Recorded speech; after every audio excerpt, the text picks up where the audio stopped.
in. Oh, I was chewing like I've never eaten before, and it was just like a piece of bread hanging off my lip. Like I could feel her like wiping it away off my chin. I think it was just a bit sore, but it was funny.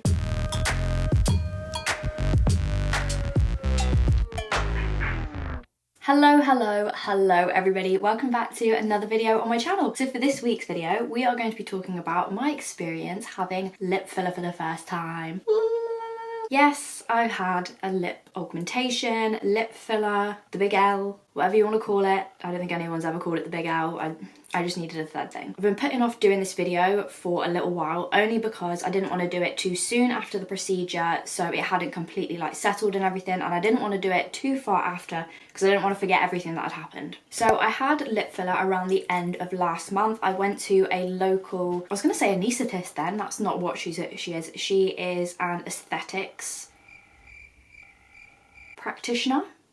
Is that what they would call it? Yeah, I went to a lady called Jessica Rose. She is somebody that does clinics like all over the southwest, I believe, like Plymouth, Exeter, Taunton, Newton Abbot, which is where I got mine. She also does Torquay as well. Lots of places in the southwest if you are potentially looking for somebody to have this procedure done by. She's a potential person you could use. I've been umming and ahhing about whether or not I was going to tell you guys why in particular I wanted this procedure for myself. Like this video, and like I'm going to say with anything else, this is not me telling you need to get lip filler. It's down to every individual person. Some people might be confident in their bodies enough to be like, no fillers. Whereas some people are like, you know what, I love myself, but I think I would be more comfortable if I did this, or I always do this to correct my whatever, so maybe if I just have it done as a procedure, I won't have to do that anymore. I'm not saying that just because you have potentially the same thoughts as I do, that it means that you need to get it.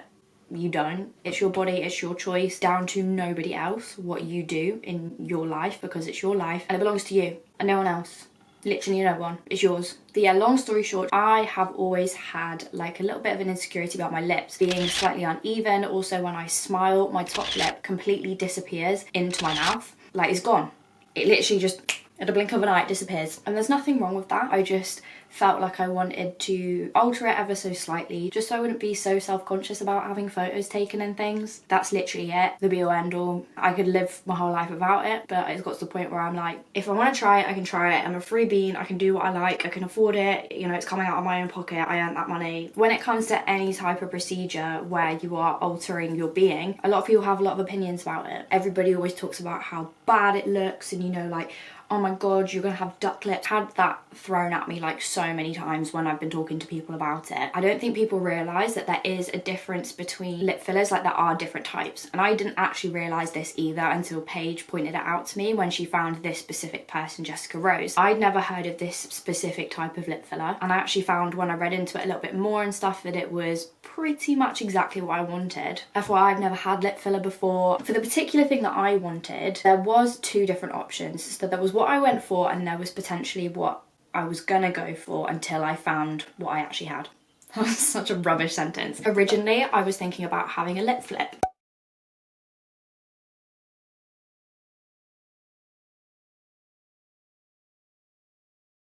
They inject Botox into your top lip and basically freeze the muscle that's there. It goes really far up. It's like an overactive one. So if you just freeze that muscle no longer works. It doesn't fold up into your mouth, so it doesn't disappear because it's not working. Which sounded amazing, but the only problem with that is that Botox does actually wear off after a few months, whereas filler pretty much stays there. I mean, like some of it will dissolve slightly, I think due to your metabolism and things, but on the whole, filler will stay there, and that's how some people end up with the duck lip kind of look, where they're just having more and more filler put in rather than having it dissolved and starting again, which is why it just gets bigger and bigger and bigger and just goes out and out and out, is because you're just putting filler on top of filler on top of filler. Obviously there is more risk because there's like stuff in there, but it lasts longer, and in my opinion I think that's probably better. I would never say no to having a lip flip and using the Botox, but I think out of the two options that I had, I chose the right one for me, which was the Russian lip filler.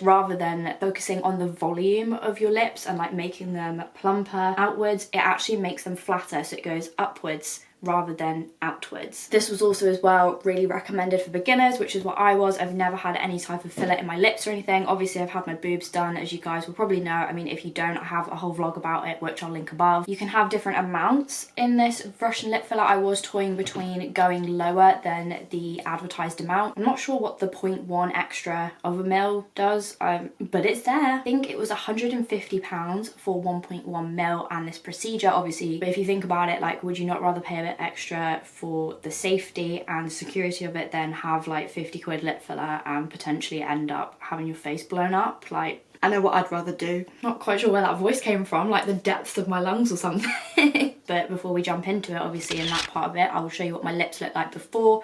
I took a couple of pics probably about a week before, and then when I was sat in the car, I'm going to shuffle over here so that you guys can see all the clips I'm about to show you. Oh yes, I took so many videos. I'm actually very scared of needles. I think it's absolute madness because I'm like covered in tattoos. I've got loads of earrings, got a whole thing of notes here ready for you guys. So yeah, I had 1.1 mil of EPTQ lip filler, which is like a hyaluronic acid based filler. It's one of the most widely used fillers now. It is. The main ones I've ever heard of is like Juvederm and stuff. It's a bit cheaper than that, but actually in the long run it might be better for you because it's got that hyaluronic acid inside it. The formula is like gel-like, so it makes it easier to mold the lips and shape them the way you want them to, pretty much. So when I got there, I filled out a bunch of forms as you would do with any type of procedure like that. They also added some numbing cream as soon as I pretty much walked in the door, just so that they had enough time for it to kind of like do its thing. I accidentally ate some of it and my tongue went mental. Like, it felt like it wasn't attached to my body. It was mad. So Jessica basically got me up on the bed. After that, she wiped away the numbing cream after it had its time to set on my lips. I wish I did, but I didn't actually film the procedure whilst it was happening, purely because I didn't want to see her stabbing me with a needle when I'm scared of needles, because I probably would have KO'd and passed out on the floor. So she started off by doing it around my lips. She did around the bottom of my lips, then did some incisions into the center of my lips on the top and the bottom, and then she kind of went round and did like a few more. Honestly, I did not expect it to hurt as much as it did. I have had tattoos, I have had piercings, I have had my boobies done. This hurt so much. It was probably, I would rate it about an 8 out of 10 when it was happening, which for some people might be like, you are actually kidding me, aren't you? It didn't hurt at all when I had it done. For me, a little tear come out my eye like this. Just hurt. It hurt a lot. Also, I bled a lot. Like, I could feel her like wiping it away off my chin, and I'm really glad I didn't film it because I definitely would have passed out because I was not expecting myself to bleed. So yeah, the procedure was no more than like 10 minutes, I'd say. Probably was in that building for about 25 minutes in total. She was really lovely, she was really friendly. All in all, it was a really good experience. I was very calm and I felt comfortable when I was in there, which is super important. You know, I would recommend going to her if you are somebody that's in that kind of area or you are dotted around in the southwest. This is what my lips looked like straight after the procedure. I was sat in the car. You can see from the parameters of my lips that there is just like little holes from where she stabbed me.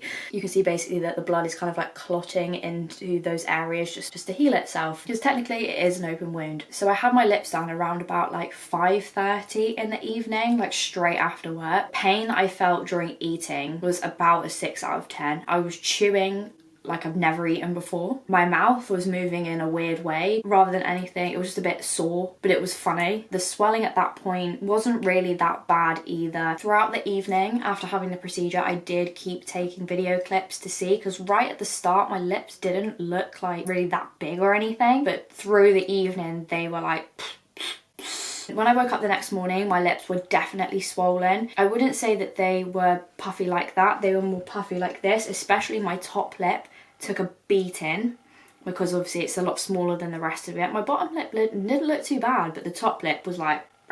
They say you can't put makeup onto your actual lips like the first like day or so, I think it is, just purely because you don't want to cause any infection by putting products on there. You can't drink alcohol because it can affect swelling potentially. It can make them swell so much more. You also aren't supposed to take anti-inflammatories either. I think it messes with the juju in your lip. Okay, that's also not a technical term, but they basically say just like don't do it for the first day or so. I've never had my lips not have any creasing before. I also have really chapped lips, so I was was very worried that that was gonna affect my lips like the coming days afterwards. Really didn't have a problem with that, and I feel like maybe it's because filler is like hyaluronic acid based, which is very much like a thing that tracks water, so that's maybe why my lips went chapped. I could barely feel my lips as well because they were so puffy. Like there was one point where I had a baguette and basically the whole baguette was stuck to my mouth and I just couldn't feel it, and it was just like a piece of bread hanging off my lip. Day 2, the swelling was still quite bad, but it had reduced slightly from the day before. The pain was like a 2 out of 10, but the main thing I noticed was that the bruising started to come out. I looked like I'd had my ass beat. Never had bruising on my lips before, so I saw it and I was like, oh Jesus, like